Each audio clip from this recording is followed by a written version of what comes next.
పొందము. నా చేయి ఎడతెగక అతనికి తోడైయుండును.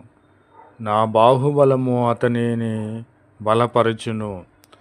ఎవరికి దేవుని చేయ తోడై ఉంటుందంటే, ఎవరైతే దేవుని ఆజ్ఞలను తూచా తప్పకుండా జరిగిస్తారో వారికి దేవుని చేయ నేను తోడుగా ఉంచుతానని ప్రభువైన క్రీస్తు వారు సెలవిచ్చుచున్నారు.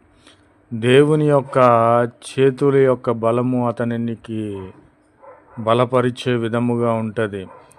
కాబట్టి దేవుని ఆజ్ఞలను అతడు అనుసరించి ఉన్నాడు కనుక ఏ శత్రువును అతని మీద జయము నొందడు. దోషకారులు, పాపము చేయువారు అతనిని బాధపరచరు.